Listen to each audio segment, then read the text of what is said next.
Well, we're glad you joined us today to tell a few stories about Treasure Island. I know that you love living here. You've lived here a long time. How did you come to get on Treasure Island? Where did you originate from? I'm originally from Maine, but I was in the Air Force for 15 years in between that. Yeah. And then Wow. I moved to North Side St. Pete, Medalon area. Wow, neat. And then moved out here in 78, In 78. 35 years ago.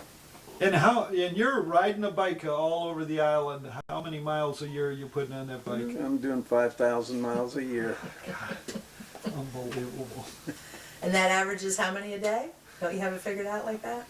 Is it 12 or something? No, I don't. I might have used a calculator at one point, but don't remember. So Maurice, a lot of us remember when you were a bartender at the Bill Maher, and their bar there was called The Grog Shop. Shop. Can you tell us a little bit about that, what that was like? Well, it was one of the local cocktail lounges, restaurant. They had good clientele. It wasn't a knock-down, drag-out bar. And how many years did you work there? 28 and a half years. Yeah. Was Boltz a pretty good person to work with?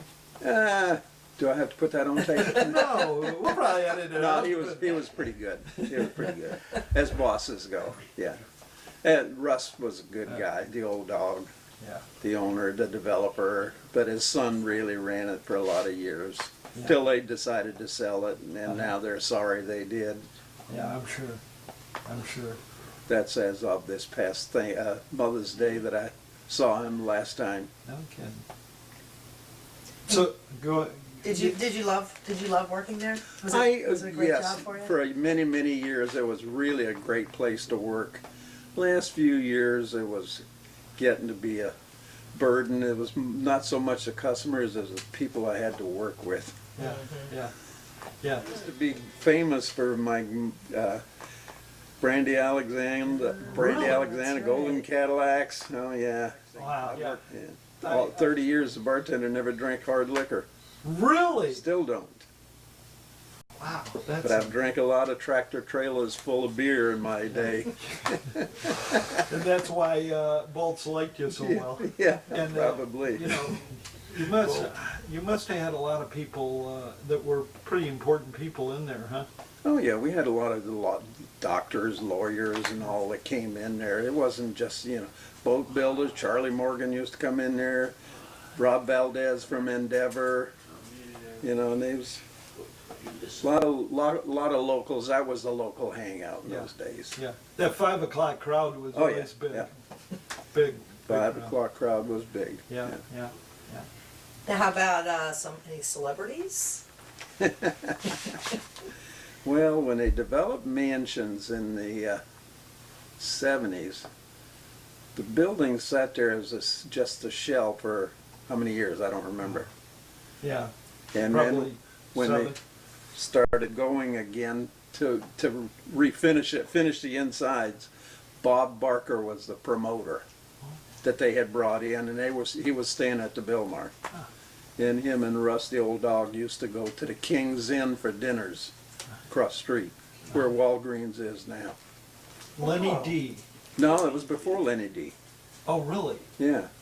Wow. Lenny D. Actually, when the economy really went down the toilet in 72 or something, Yeah. that's when Russ just about lost everything. He was in the process of developing the Tennis and Yacht Club with Randy Wedding and I don't forget the other investors. Anyway, Russ sold the King's Inn to Lenny D. Oh, That's when Lenny D took over. Huh. And he had it for years. And then actually that building was, before the King's Inn, was a Walker Ford dealership. Wow. Yeah, Don was talking about that. Right. Oh, Yeah. Huh. But that was before my time. Actually, I went to the grog shop in July 1970 to apply for a job, and there was an old guy tending bar there, and he said, go across the street, see Frank Gallagher. He's a food and beverage manager.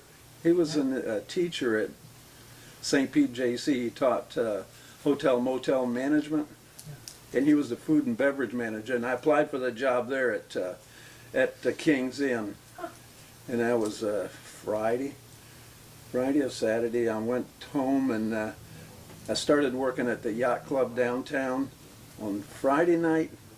Worked before I finished that night. My ex-wife called me and she says, "Somebody from the Bilmars wants you to call them, urgently wants you to call them on, come to see them on Saturday." So Saturday I went back to the Bilmar, and he said, "I want you to come here, period." He said, "Right away." And I went home and I said, well, either stay at the yacht club downtown, everybody's my boss, or I go to the Bilmar, I'm going to have one boss. And that's when I decided to go to Bilmar. Did you have bartending experience before? I had 2 years experience before that. Yeah. Actually, I moved to St. Pete in '68, and I had taken the course for selling insurance, and I did that for maybe a month, and I didn't like it. And there's a guy that owned a Brown Derby on 4th Street North. Oh yeah. And I knew him from going in there before I moved here, and he said, "Why don't you try a tending bar?" And I did that for a couple of years, and all of a sudden he decided he was going to go with all girls because he figured he'd make more money. Probably did. No, he didn't. Oh, About yeah. a month later, he was to Bilmar asking me to come back. That's funny. So Bob Barker, was he a pretty nice guy? I bet Oh, he he was very I bet nice. he Yeah, was. very nice guy. Yeah.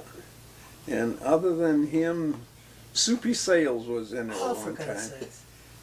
I don't remember the show he was on. Yeah. Yeah. White Fang. Remember he had, it was out of Detroit. Was it? Yeah.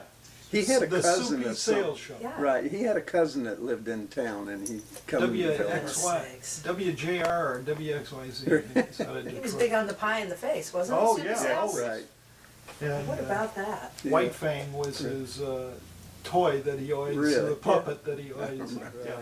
yeah. Yeah, in the early years, we used to get a lot of the Cardinals people that came to the Bilmar, and actually there was a writer from Sports Illustrated that used to come every year also, but I forgot his name now.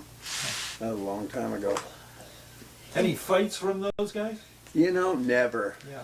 No, Never from always ball generally. players and Yeah. all? No. I only actually saw a fight one time, and it was in a beach bar. I was working Dixieland there. Oh, yeah. And it was Bob D. I mean, great big ex-Chicago Bears football player. And he came in regularly. He was he lived here after he retired from football, and he was a contractor. And Wow. Cool. that was about the only one out of all the years, thank goodness. So, Maurice, why do you live on Sunset? Why wouldn't yeah, you? yeah. It's the best place in the world to live. Actually, I had bought property on the Weeki Wachee River 41 years ago, intending to retire up there, but after I bought here, just don't want to leave Sunset. Yeah. Still own it, don't want to live there. Yeah. You've seen a lot of changes out here. Oh, yeah. Some of them for the good and some of them for the bad. Well, most of them for the Yeah. better of everybody concerned. Yeah, how about storms? Any involvement with any of the storms? Or Well, let's put it this way, I collected from flood twice in 35 years. yeah, yeah. So not a lot. No, No. no. Right. My nautical junk, Your nautical, yeah. That's what I tell everybody. I tell them turn on 82nd. If they're looking for me, look on for 82nd Avenue and look for the house at Yardscape is nautical junk. Yeah. That's,